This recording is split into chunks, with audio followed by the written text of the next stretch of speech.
saya. Tinggal terus aja, ini banyak. Terus aja. Nah, terus aja. Secara Pak Wali mau ikut ini wawancara supaya Pak Wali ikut. Jadi saya berpikir para wali kota ini sudah mulai mengerti target kita adalah manusia. Apalagi setelah kita ada program clue segala macam, dia nggak ada lagi alasan warga menunggu musrenbang seperti ini menyampaikan sesuatu. Hanya gara-gara mau bersihin got, hanya gara-gara sungai kalinya mau dikeruk, mau dipasangin crossing. Itu mah udah cerita lama itu. Itu bisa kita kerjakan dalam hitungan minggu. Nah, jadi ini berubah. Nah, saya mulai mengajak mereka, saya dari tahun lalu, saya sudah mulai melatih. Target kita musrenbang ini ada jadi musyawarah perencanaan pembangunan siapa? Manusia. Mari saya kasih contoh mereka gitu. Ya kan? Bagaimana saya memutuskan untuk misalnya masih ada palliative care atau membangun halte yang ada jembatan penyeberangan yang multifungsi. Karena saya ingin dompet orang penuh nih. Bagaimana saya pengen supaya PKL bisa hidup. Orang bisa bahagia. Nongkrong di Monas harta kita gitu baik. Ibu-ibu mau nongkrongin nggak ada WC ya nggak bisa lama-lama. Ada WC nggak ada tisu orang juga nggak mau. Ada tisu yang tungguinnya bau ketek juga masalah. Ya bikin. Kalau gitu langsung rencana Anda bikin WC yang pakai AC. Persis seperti mall. Kenapa ibu-ibu bawa anak suka ke mall? Ke WC-nya enak, praktis. Orang tua juga enak, disabilitas semua enak. Coba kalau di taman yang besar, kita punya WC seperti di mall. AC, exhaust fan ditungguin, dirawat bersih. Betah. Terus PKL-nya juga rawat bersih semua kayak Lenggang Jakarta, tapi harga jualannya sama. Terus ada jaminan BPOM. Kita buka Monas sampai jam 10 malam, terakhir masuk. Terus gimana supaya orang mau? Hantam lampu satu Monas kayak siang hari. Berarti kita langsung di tengah kota, ada taman kota. Terus gimana supaya parkirannya bisa cukup? Kita bangun lagi parkiran bawah Monas. Nah, ini cara membuat musrenbang tuh kayak gitu. Ya targetnya orang, kita mulai sadar nih, ini orang kalau datang gitu banyak parkir di mana nih? Monas sudah meludak ini. Berarti saya butuh parkiran bawah tanah. Kalau parkiran bawah tanah, PKL gitu banyak, mau kita gusur, mau taruh di mana? Taruh juga di bawah tanah, 600 sampai 800 PKL misalnya. Kan di situ kan juga ribuan orang parkir kan, mobilnya hampir 1000, motornya berapa 1000, berapa ribu. Padahal kan parkir di bawah. Nah, cara merencanakan pembangunan kayak gitu. Ya targetnya orang dulu bikin penuh otak, perut, dompet. Utara sendiri Pak, apa Pak mungkin utaranya? Kalau utara yuk, orang juga. Mari kita utara, kita mau bangun. Gimana caranya supaya dapat tenaga kerja baik? Kawasan kumuh dudukin tanah orang. Semua mesti digusur. Tanah orang kok, tanah negara kok. Baik kita mesti beli di Cakung Cilincing ratusan hektar. Ini ada satu perumahan mungkin mau jual tanahnya. Nusa Kirana apa? Saya mau beli supaya bangunin ratusan tower. Saya target saya itu mulai tahun depan kita bisa mulai bangun bisa 50.000 unit apartemen. Kerja di mana mereka? Kita akan kerjasama dengan Port of Rotterdam, dengan Pelindo, membangun Port of Jakarta. Jadi mereka bisa kerja, ada logistik, gudang, kawasan industri, pelabuhan, kerja di sini. Ini pasti jadi kawasan wisata yang baru. Kanan Banjir Timur juga tempat wisata yang bagus. Itu ya kita bikin seperti itu. Iya. Soal penggusuran kampung luar Batang gimana Pak? Kita tuh bukan gusur kampung luar Batang. Kita mau bereskan seat pile sungai semua. Ya kalau ada yang Bang Yusri bilang saya mau gusur makam, masjid, itu fitnah. Jadi saya bilang, kamu lihat malam-malam, kamu lihat jalan masuk ke masjid luar Batang. Saya nggak pernah ke sana, karena saya lewat tiap hari. Turis begitu banyak kalau minggu hari biasa. Makanya jalannya saya rapiin, saya semen, bagusin. Terus masjid luar Batang kita cat, kita kasih lampu. Jadi malam hari itu terang benderang tuh masjid luar Batang. Saya punya fotonya, kamu kasih lihat fotonya. Nih ya, ini siapa yang pasang lampu nih semua masjid luar Batang? Siapa yang bagusin? Tanya Pak Wali Kota. Ini yang nyuruh. Enak aja. Terus apalagi nih? Ini malam hari ini. Ini dalamnya semua. Siapa yang ganti lampu semua masjid luar Batang? Saya yang suruh. Masih ada video kontraktornya kok. Orang masjidnya kalau nggak mau ngaku, nggak usah ngaku, nggak apa-apa. Jalanan yang bikin saya yang suruh. Tanya Pak Wali Kota. Nih, ini semua masjid luar Batang kasih tata lampu nih siapa? Saya kasih tahu aja. Saya sih nggak mau ngomong, dia bilang nggak ada, saya ngomong. dibilang mau hancurin, ya enggak, itu fitnah. Ya udah, teriak tanda kutip, aku ngomong deh, Tapi aku yang kerja. permukiman warga ada yang digusur nggak? Oh pasti dong, kalau rumah warga yang dibangun di atas sungai laut pasti kami gusur. Karena dari zaman dulu nggak ada orang bangun di tengah laut. Tapi kalau masyarakat yang tinggal di luar Batang dekat masjid digusur nggak? Enggak dong, itu kan memang ada sertifikat mereka. Jadi yang hadap ke laut itu yang kita mau sitpai, yang kita mau gusur. Justru nanti masjid luar Batang jadi keren. Jadi masjid luar Batang kamu masuk dari Sunda Kelapa, langsung lihatnya plaza, taman.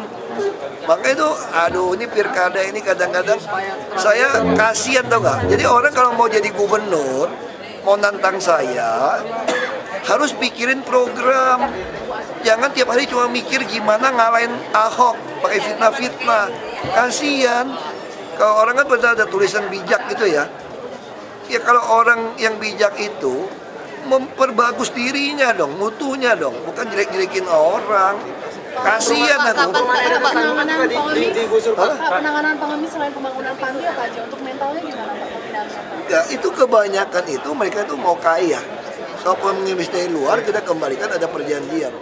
Kalau mereka balik lagi kita pidana karena membuat pernyataan palsu. Tapi ada pembinaan nggak Pak yang dilakukan? Kita langsung kembaliin. Kenapa? Kalau yang pengemis biasa kita ada pembinaan. Maka kita mau bikin job fair. Nah bagi saya itu sederhana. Di Jakarta ini kamu mau usaha apa aja bisa. Asal kamu jujur. Kita siapin 1 triliun 1 tahun. Sekarang kita cuma bisa salurkan 300 miliar. Kenapa? Karena semua PKL yang kita minta tanda ini, kita minta bayar 4.000 untuk mengenali dia siapa. Ini kan belum jalan. Orang tuh nggak jujur lah sebagian. Nah kami juga lakukan apa? Kita mau dorong nanti penagihan semua PKL harus non tunai. Jadi uang dia dapat kita akan tagih dengan sistem edisi. Jadi kita akan kerjakan orang penagih supaya dia nggak usah nyetor ke bank, nyetor ke situ. Duitnya dia pegang ada bukti. Nah dari situ kita bisa tahu arus kasnya dia. Makanya saya mau terus menyediakan tempat-tempat dagang. Jadi setiap tempat ada waduk, kita mau bikin tempat jualan. Misalnya nanti kita mau bikin tanggul di Muara Baru, Nizam Zaman. Kita mungkin bisa dapat tanah 10 hektar sampai 12 hektar. Bawahnya kan saya bikin gudang untuk sewa untuk ikan. Atasnya lagi itu untuk apa? Mall PKL, tambah AC ya, kan anginnya bagus di laut. Ini PKL kita mau masuk, hanya bayar 4.000 sampai 5.000 sehari. Lalu atasnya ada apartemen. Untuk siapa? Untuk mereka tinggal. Jadi kita semua kita hitung. Yang pasti Jakarta semua kawasan kumuh kita mau singkirkan. Kita udah nomor 2 di dunia pengidap TBC. Jadi 10% TBC dunia itu datang dari Indonesia, dari kota besar. Termasuk Jakarta. Kenapa? Karena tempat-tempat ini terlalu kumuh, nggak ada masuk matahari. Dan TBC satu orang nular 10. Dan kita masih malu ngomong. Satu orang nular 10. Nah sekarang kita mau hentikan nggak? Kalau hentikan ya nggak ada toleransi kawasan kumuh. Nah kalau soal sarana IRP gimana Pak? IRP tetap jalan, tinggal proses lelang. Saya kira tahun depan bisa mulai terrealisasi. Kalau di luar Batang itu mulainya kapan? Apa? Sita di luar Batang. Seat pile yang di luar Batang begitu dibersihin kita seat pile. Seat pile udah masuk. Berapa meter Pak jaraknya Pak? Penertibannya ya pasti April ini. Pertengahan April. Pak Gub, berapa meter jarak antara tanggul dengan rumah warga yang akan kena gusur Pak? Saya nggak tahu. Tapi kalau yang di air, yang pasti kita balikin ke trase sungai yang sesungguhnya. Itu kan ada muara, ada laut. Itu udah didudukin pakai tiang-tiang semua. Itu udah penampang basah semua beresin. Termasuk yang dekat museum semua juga kita mau beresin. Kalau di sana kan di atas tanggul itu kan juga ada rumah warga, kemudian di bawahnya juga ada rumah warga juga. Jadi tanggul itu ditutupi sama rumah warga. Oh enggak, kalau itu lebih jauh. Kalau itu muara baru yang itu kita belum. Jadi kita baru maju di depan. Jadi yang tanggul yang existing yang ada sekarang kita belum bongkar. Nah kita udah rapiin sampai ujung, udah bangun rumah susun lagi, baru ini kita bongkar. Baru seluruh sisi timur Waduk Pluit kita bersihkan total. Seluruh sisi timur Waduk Pluit kita bersihkan total. Tapi tunggu setelah kita selesai bangun, itu bisa-bisa, ya saya nggak tahu saya masih di sini atau tidak, tapi kita kalau udah 2018-19 bisa selesai. Di masih sebentar pasar itu juga. Bukan, muara baru langsung di ujung. Untuk di Pandi Zam-Zaman, persis. Dia hadap-hadapan sama Pantai Mutiara. Ya ini ada apartemen mewah, ini ada apartemen kita. Bisa satu teluk. Ya, Mekanisme pelelangan IRP itu gimana Pak selanjutnya? tanya aja sama prosedur. Kita ada prosedur RKPP. Ya, Ini kan udah lama, tapi kok kenapa ya Pak? Ya, karena Kendalanya apa ya, Pak? kendalanya dianggap sebagai distribusi atau pembatasan kendaraan. Karena kan IRP kan barang baru. Kita butuh regulasi yang pas. Kita nggak mau masuk penjara gara-gara gituan, ya kan?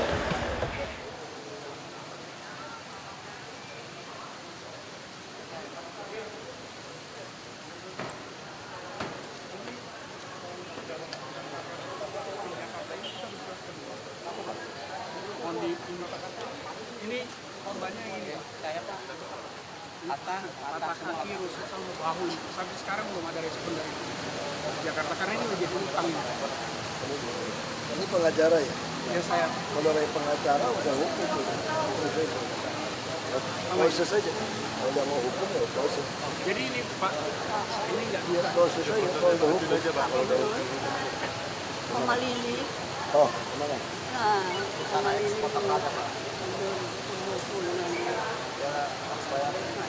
Suratnya udah dimasukin. Iya, makanya ini yang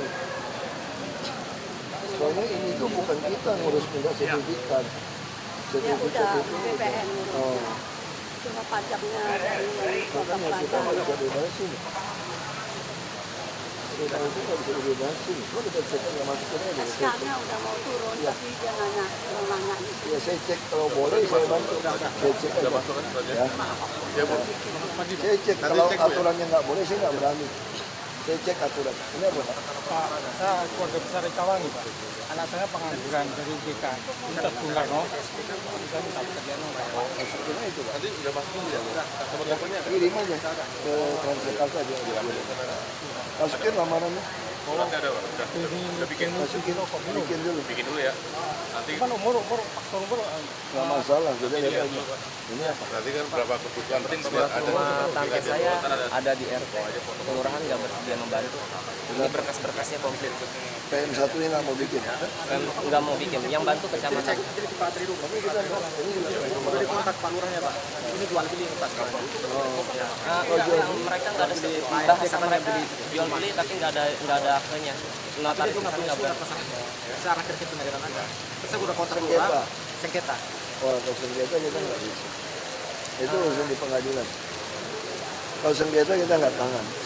Saya benerin Anda juga, saya nggak berani putus. Tapi saya punya Iya, pengadilan buktiin, bukan saya. Saya benar juga, saya nggak bisa bantu kamu karena sengketa, bukan wilayah saya. Itu aja masalahnya. Ya kalau ini kalau aturannya boleh kita bantu, kalau nggak bisa. Jadi cuma kenaikan pajak. Saya nggak tahu, saya mau cek dulu boleh nggak saya bebasin pajak. Yang Bapak minta solusi Pak. Ini udah kok, kita udah suruh kok. Udah, jadi saya harus ke sana Pak. Kalau ke sana. Bukan, kita udah tentuin nama, kita ditangkapin, mau pecat-pecatin main ini. Oh, ini soalnya saya tanya di daerah sana dia udah kita temukan juga. Ngomongnya tetap tersirat aja tanya. Oh, berarti saya ke sana aja ya Pak ya. Makasih banyak ya Pak. Perlu kajian lagi atau cepatnya Pak? Kan kita mesti koordinasi dengan Polda juga. Ya kan? Kalau saya sih mau langsung hapus aja. Ya kan? Kita langsung hapus, kan kita mesti lihat dokumen yang lain.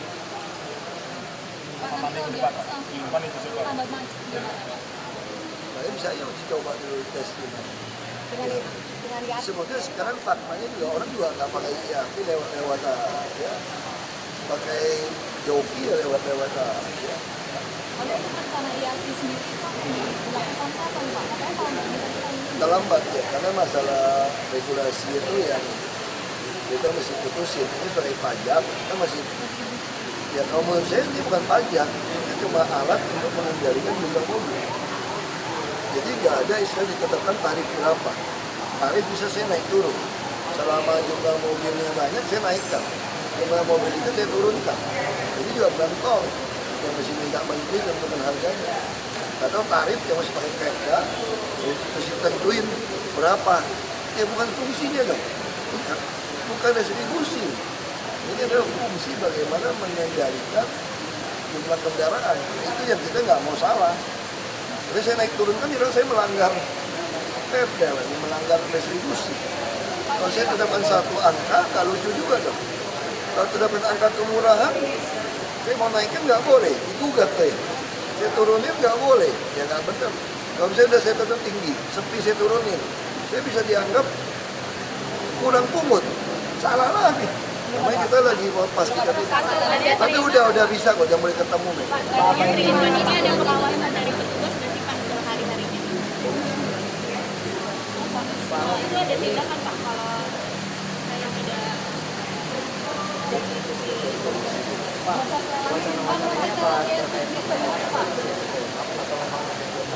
Saya udah lama kan kita mau hapus, kita udah sadar 3-in-1 ini nggak efektif. Ada joki-joki gitu. Cuma waktu itu kita berpikir tunggu ada ERP baru. Kan ERP kita pikir tahun ini udah jalan kan. Kita kan ada masalah nggak segampang itu. Nah dia pada nunggu, kita saya hitung aja manfaat mudarat ini. Apa masih gara-gara ERP terlambat? Lalu ini joki dibiarin terus. Nah itu yang saya lagi timbang. Kalau memang ini kan nyawa orang nih, anak-anak, bayi, lebih saya potong. Terus sekarang juga jalur bus kan udah lebih banyak. Koridor 1 sekarang tuh udah setiap 1 menit ada bus, 2-3 menit ada bus. Berarti koridor 1 kan sudah relatif aman. Jadi saya mungkin berani. Pak, soal Pilgub dong Pak, ada dari Bupati Bojonegoro, Suyoto, Bapak pernah dengar? Dengar baik. Datang berapa kali teman. Dia mau maju Pilgub DKI Pak. Itu yang saya bilang bagus gitu loh. Yang penting semua orang yang terbaik di seluruh Indonesia bisa datang ke Jakarta menawarkan program ke orang Jakarta. Bukan cuma kumpul, pokoknya asal ngalahin Ahok gitu loh. Kasihan orang Jakarta.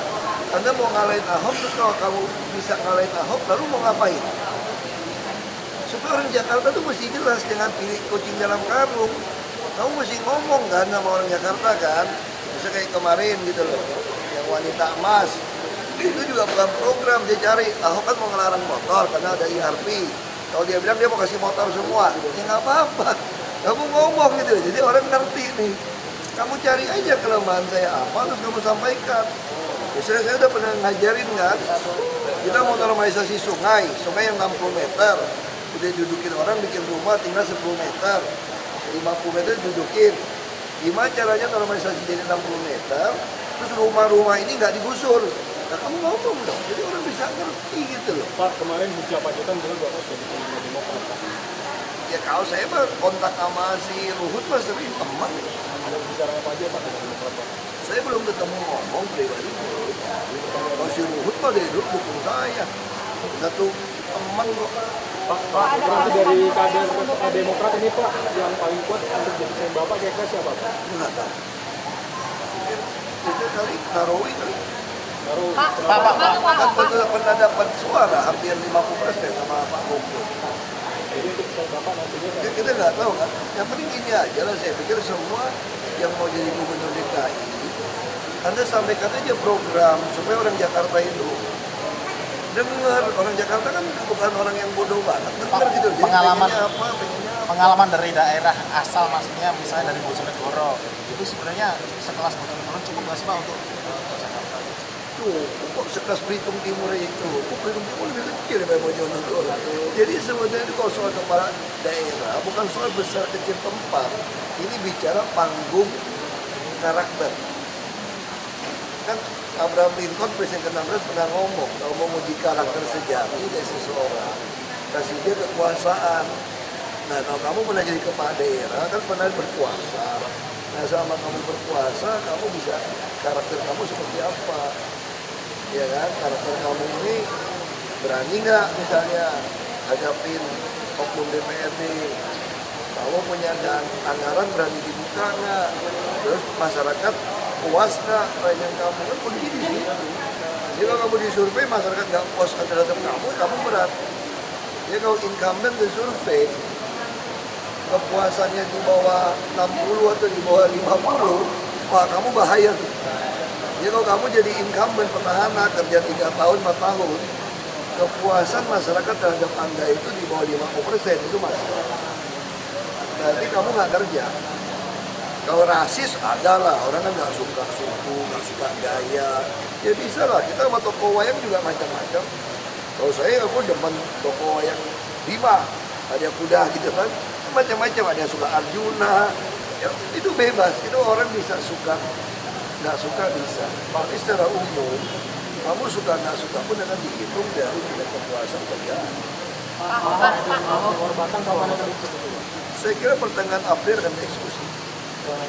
Ya karena kita mesti bangun simpile, kalau nggak pompa pasar ikan itu akan bocor. Kalau laut lagi pasang terlalu tinggi, Ciliwung airnya masuk, air laut lagi pasang, nggak ada guna kita pompa karena air lautnya masuk terus.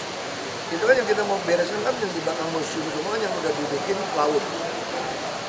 Nah itu kita mau bereskan. Justru nanti Masjid Luar Batang jadi cantik. Jadi kamu kalau lihat dari laut nanti masuk dari Sunda Kelapa, dari pasar, dari museum, kamu bisa langsung lihat ke Masjid Pasir itu Luar Batang. Oh, jadi pemukiman yang digusur itu yang di atas Sunda Kelapa itu, Ya. pelabuhan masuk itu ya. Pak, renovasi warganya sih, renovasi katanya masyarakat menanyakan Bapak renovasi masjid itu yang mana Pak? Apa? Aduh, saya kasih foto ini, saya masih ada gambar kontraktor. Saya buat jalan masuk, karena situ kan banyak turis, saya betonin supaya nggak tenggelam. Itu saya bikinin. Terus apalagi saya bikinin, saya suruh cat, saya kasih foto yang bagus, saya kasih lampu-lampu yang bagus nih. Ini Masjid Luar Batang malam ini semua lampu kita yang pasang, kita yang cat. Jadi Masjid Luar Batang ini towernya semua kita bikin lampu yang bagus. Terus ada yang lebih jelas lagi, saya kasih kamu lihat tuh, yang lebih. Nah misalnya selasarnya, ini juga kita kasih lampu. Terus apa lagi? Kita kasih lampu lagi ini.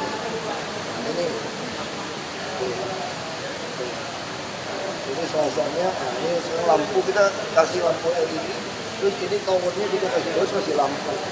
Sehingga malam ini indah banget sekarang. Jadi saya pengen masjid ini dilihat dari laut itu bagus. Jadi ini yang kita bikin, bukan rehab bangunannya, saya bangun cat sama, kita masih punya kok, saya lagi suruh cari video kita rehab. Saya ngapain sih bohong gitu, udah tau kafir, cerita gini diserang saya, iya kan? Mau komunikasi apa dengan mereka Pak? Apa? Komunikasi apa, berbicara langsung Sama Yusril, sama pihak-pihak yang pasti. ngapain? Kalau orang udah nggak demen sama kamu, udah nggak demen. Kamu percaya aja, kalau orang udah nganggap aku nih kafir, nggak ada guna ngomong sama dia, tetap kafir, najis sudah, nggak ada guna gitu loh. Tinggal dia punya nurani, punya otak dah. Suruh dia baca kitab suci baik-baik, saya ini kafir apa bukan. Nabinya aja nggak pernah kafirin orang Kristen. Coba catatan Nabi Muhammad di mana yang ada cerita hadis Nabi yang kafirin orang Kristen, kasih tahu saya. Jadi ini ajaran siapa? Ini Islam apa? Islam rahmatan lil alamin apa mau jadi provokator lil alamin? Masih jelas gitu loh. Kalau sama saya sih saya nggak mau anteng-anteng baik-baikin, gua lawan loh, karena kamu ngajarin agama nggak benar, akan merusak bangsa ini. Jadi fondasi bangsa jangan dibongkar-bongkar lagi. Kita udah jelas fondasi bangsanya, udah selesai. Sekarang kita lagi bangun dinding, mau bangun rumah. Kalau kamu masih korek-korek fondasi, gua lawan loh, itu aja. Kalau kasih untuk warga udah Pak? Hah? Kalau kasih untuk warganya nanti sudah Pak? Apa? Kalau kasih untuk warga, Saya kan sudah bilang, saya akan menentukan kalau sudah ada sedia khusus. Kalau enggak pasti saya stop. Kalau sudah sedia banyak, aku udah sikat seluruh Jakarta. kasih Pak. Saya bilang ya kita harus ada kerjasama. Sampai kita kirim anak-anak kita sekolah bola di sana. Saya kita mau buka co-working place untuk Dekra Nasda yang di Waduk Melati untuk Fashion Week segala macam. Bisa aja kirim juga pengusaha kecil menengah itu saling kerjasama. Karena desain bersama, terus juga pasar bersama, kayak gitu. Ya. Terus aja, aduh ini banyak. Terus aja. Nah, terus aja.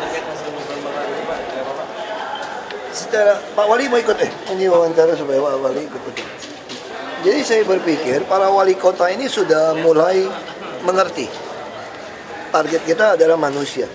Apalagi setelah kita ada program clue segala macam, dia nggak ada lagi alasan warga menunggu musrenbang seperti ini menyampaikan sesuatu.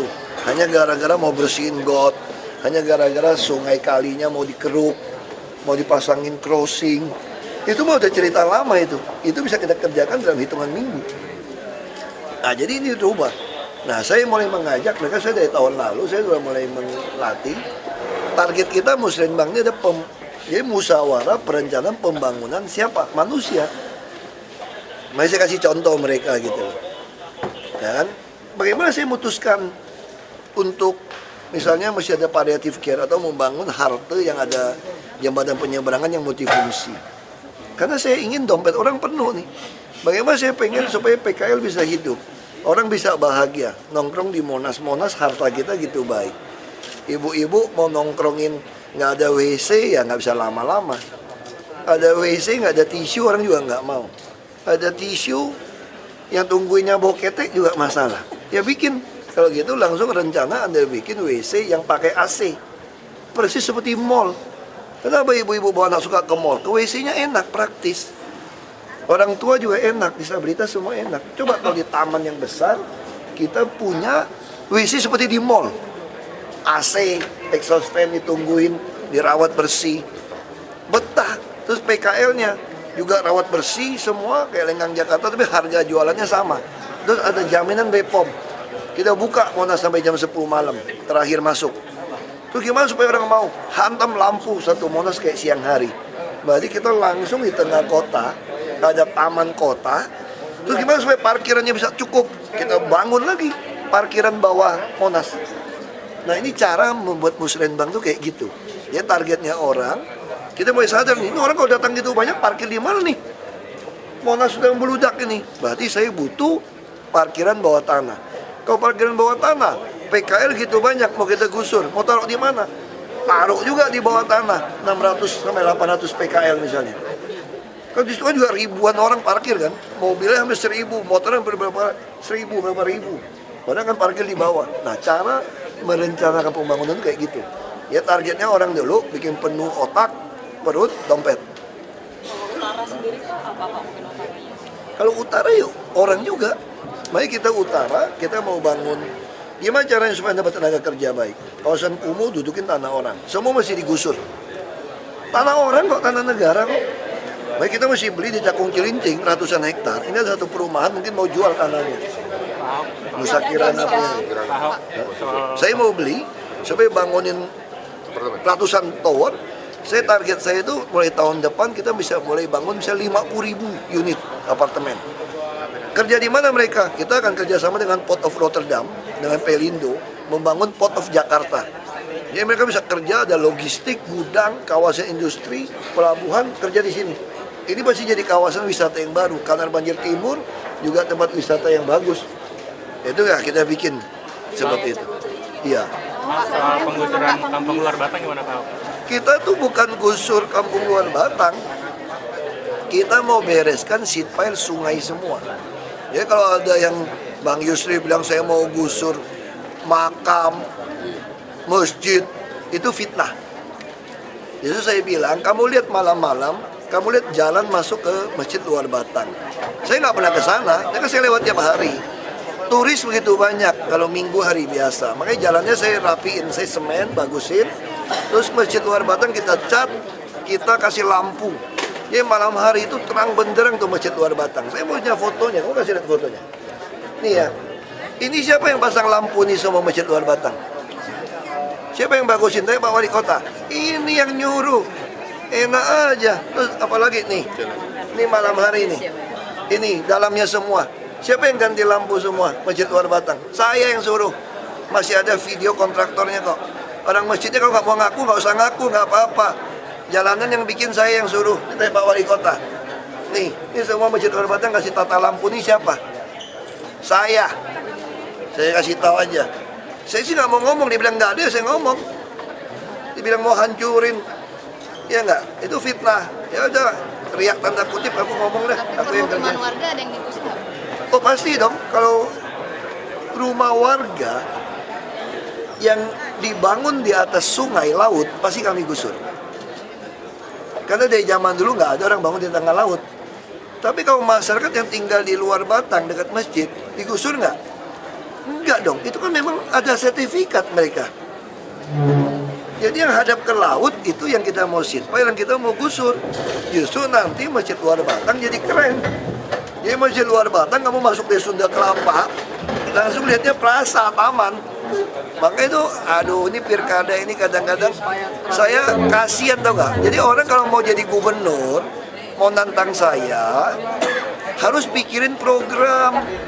Jangan tiap hari cuma mikir gimana ngalahin Ahok, pakai fitnah-fitnah.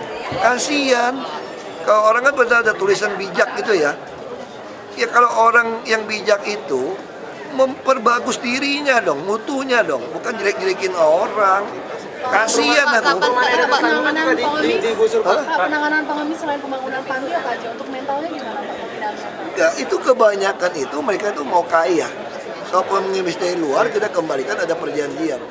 Kalau mereka balik lagi kita pidana karena membuat pernyataan palsu. Tapi ada pembinaan nggak Pak yang dilakukan? Kita langsung kembaliin. Kalau yang pengemis biasa kita ada pembinaan. Baik kita mau bikin job fair.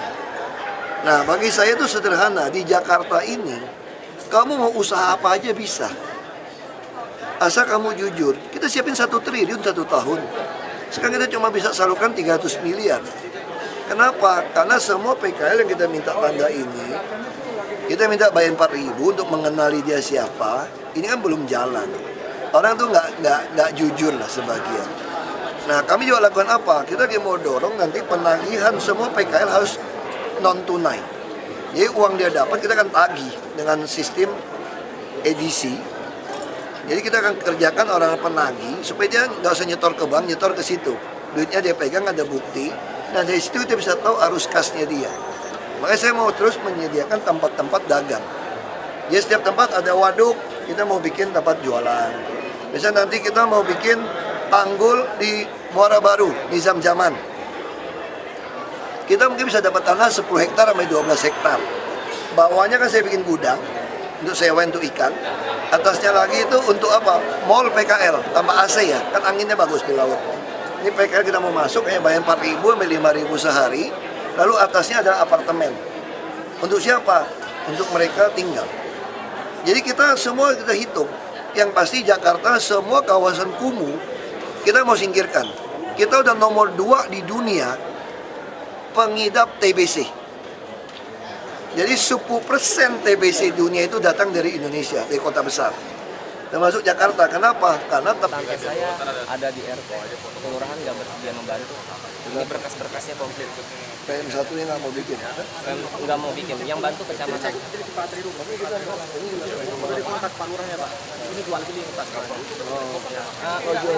nggak ada bahasa mereka jual beli tapi nggak ada aktenya. Notaris kan nggak berapa. Secara kerja pengadilan aja. Saya udah kontrak sengketa. Oh, kalau sengketa kita nggak bisa. Itu urusan di pengadilan. Kalau sengketa kita nggak tangan. Saya benerin Anda juga, saya nggak berani putus. Tapi saya punya Iya, pengadilan buktiin, bukan saya.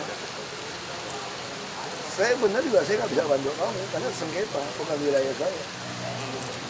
Itu aja masalahnya. Ya kalau aturannya boleh kita bantu, kalau nggak bisa. Jadi cuma katakan Saya nggak tahu, saya mau cek dulu boleh nggak saya bebasin pajak. Yang Bapak minta solusi Pak. Ini udah loh, kita udah Udah, jadi saya harus ke sana Pak.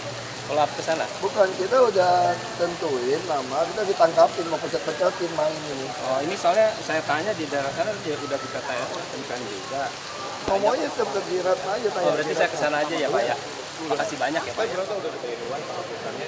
Perlu kajian lagi atau Kan kita mesti koordinasi dengan Polda juga. Ya kan? Kalau saya sih mau langsung hapus aja. Ya kan? Kita langsung hapus, kan kita mesti lihat dukungan yang lain. Pak, nanti kalau dia langsung tambah macet gimana Pak? Nah, bisa aja mesti coba dulu tes gimana. Dengan diatur. Semoga sekarang faktanya juga orang juga nggak pakai IAP lewat ya. Pakai joki ya lewat ya. Kalau untuk rencana IAT sendiri itu akan dilakukan kapan Pak? Katanya tahun ini tapi tahun ini. Kita lambat ya, karena masalah regulasi itu yang kita mesti putusin. Ini sebagai pajak, kita masih ya kalau menurut saya ini bukan pajak, itu cuma alat untuk mengendalikan jumlah mobil. Jadi nggak ada istilah ditetapkan tarif berapa. Tarif bisa saya naik turun. selama jumlah mobilnya banyak saya naikkan, jumlah mobil itu saya turunkan.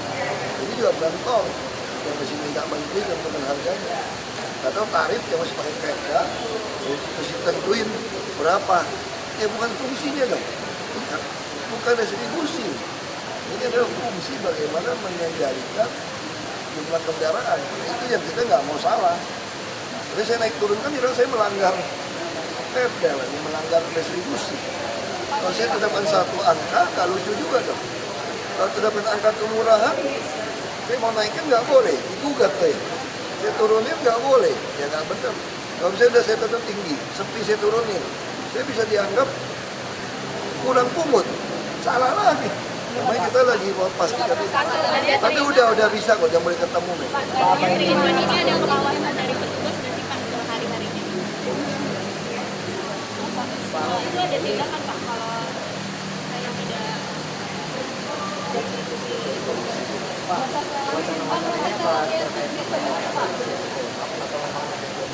Saya udah lama kan kita mau hapus, kita udah sadar 3-in-1 ini nggak efektif. Ada joki-joki gitu. Cuma waktu itu kita berpikir tunggu ada ERP baru. Kan ERP kita pikir tahun ini udah jalan kan. Jadi kan nggak masalah, nggak segampang itu. Nah dia pada nunggu, saya hitung aja manfaat mudarat ini. Apa masih gara-gara ERP terlambat, lalu ini joki dibiarin terus. Nah itu yang saya lagi timbang. Kalau memang ini kan nyawa orang nih, anak-anak, bayi, lebih saya potong. Terus sekarang juga jalur bus kan udah lebih banyak. Koridor 1 sekarang itu udah setiap 1 menit ada bus, 2-3 menit ada bus. Berarti koridor 1 itu sudah relatif aman. Ini saya mungkin berani. Pak, soal Pilgub Pak, ada dari Bupati Bojonegoro, Suyoto, Bapak pernah dengar? Dengar baik. Datang berapa kali teman. Dia mau maju Pilgub DKI Pak. Itu yang saya bilang bagus gitu loh. Yang penting semua orang yang terbaik di seluruh Indonesia bisa datang ke Jakarta menawarkan program ke orang Jakarta. Bukan cuma kumpul, pokoknya asal ngalahin Ahok gitu loh. Kasihan orang Jakarta. Anda mau ngalahin Ahok, terus kalau kamu bisa ngalahin Ahok, lalu mau ngapain? Supaya orang Jakarta tuh mesti jelas, jangan pilih kucing dalam karung. Kamu mesti ngomong kan sama orang Jakarta kan. Bisa kayak kemarin gitu loh, yang wanita emas. Itu juga bukan program, dia cari, Ahok kan mau ngelarang motor karena ada ERP. Kalau dia bilang dia mau kasih motor semua, ya nggak apa-apa. Kamu ngomong gitu, jadi orang ngerti nih. Kamu cari aja kelemahan saya apa, terus kamu sampaikan. Misalnya saya udah pernah ngajarin kan, kita mau normalisasi sungai yang 60 meter. Udah dudukin orang, bikin rumah tinggal 10 meter. 50 meter dudukin. Gimana caranya normalisasi jadi 60 meter, terus rumah-rumah ini nggak digusur. Nah, kamu ngomong dong, jadi orang bisa ngerti gitu loh. Pak, kemarin Bukja Pacitan bilang Bapak sudah diterima Demokrat. Ya kalau saya mah kontak sama si Ruhut mah sering teman. Ada bicara apa aja Pak dengan Demokrat Pak? Saya belum ketemu ngomong pribadi.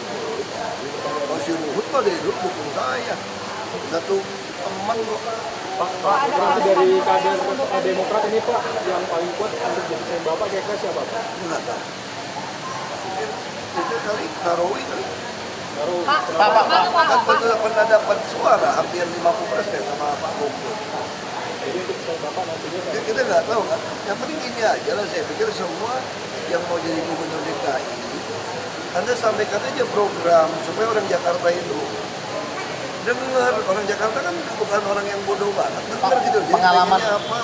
Pengalaman dari daerah asal maksudnya misalnya dari Bojonegoro itu sebenarnya sekelas Bojonegoro cukup nggak sih Pak untuk Jakarta? Kok sekelas Belitung Timur aja itu, kok Belitung Timur lebih kecil daripada Bojonegoro. Jadi sebenarnya itu kalau soal kepala daerah bukan soal besar kecil tempat, ini bicara panggung karakter. Kan Abraham Lincoln presiden ke-16 pernah ngomong, kalau mau uji karakter sejati dari seseorang, kasih dia kekuasaan. Nah kalau kamu pernah jadi kepala daerah, kan pernah berkuasa.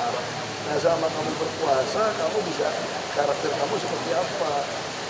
Ya kan, karakter kamu ini berani nggak misalnya hadapin oknum DPRD? Kamu punya anggaran berani dibuka nggak? Terus masyarakat puas nggak pelayanan kamu? Kan begini sih.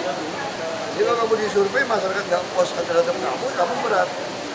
Jadi kalau incumbent disurvei, kepuasannya di bawah 60 atau di bawah 50, wah kamu bahaya tuh.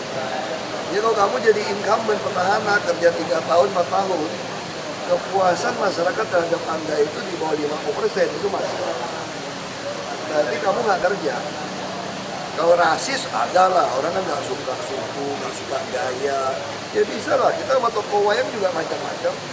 Kalau saya aku demen toko wayang Bima, ada kuda gitu kan, macam-macam, ada yang suka Arjuna, ya, itu bebas, itu orang bisa suka, nggak suka bisa. Tapi secara umum, kamu suka nggak suka pun akan dihitung dari tingkat kepuasan kerjaan.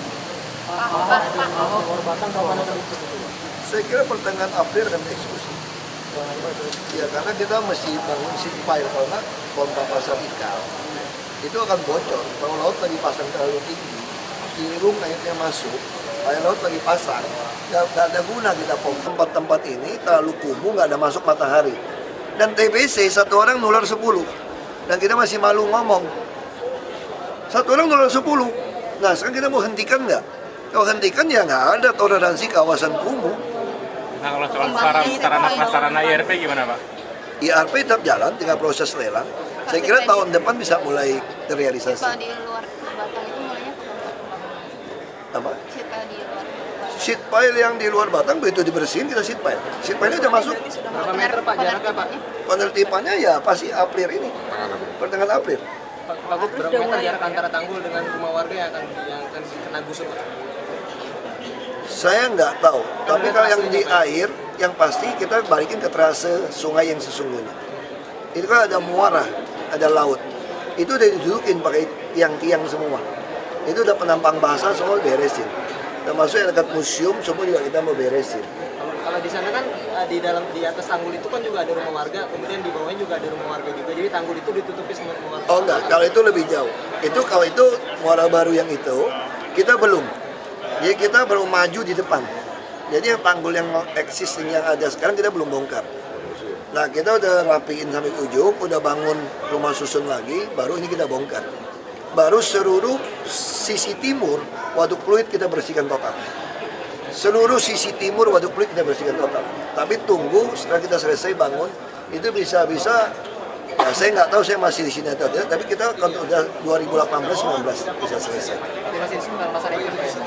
Bukan, muara baru langsung di ujung. Untuk di pasar ikan masih Depan Nizam Zaman, persis. Dia hadap-hadapan sama Pantai Mutiara. Ya ini ada apartemen mewah, ini ada apartemen kita. Bisa satu teluk. Ya, Mekanisme pelelangan IRP itu gimana Pak selanjutnya? tanya aja sama prosedur. Kita ada prosedur dari KPP. Ya, Ini kan udah lama, tapi kok kenapa ya Pak? Ya, karena Kendalanya apa ya, Pak? kendalanya dianggap sebagai restribusi atau pembatasan kendaraan. Karena kan IRP kan barang baru. Kita butuh regulasi yang pas. Kita nggak mau masuk penjara gara-gara gituan, ya kan?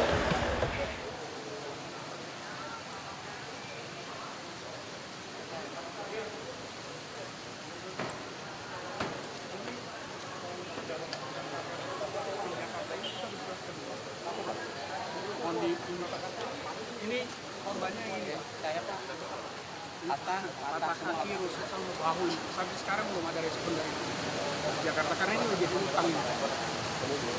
Ini pengacara ya? Ya saya Kalau dari pengacara udah hukum. Proses aja. Kalau udah mau hukum ya proses. jadi ini Pak, ini nggak Iya proses aja. Kalau udah hukum. Kalau udah hukum. Mama Lili. Oh, kemana? Nah, Mama Lili.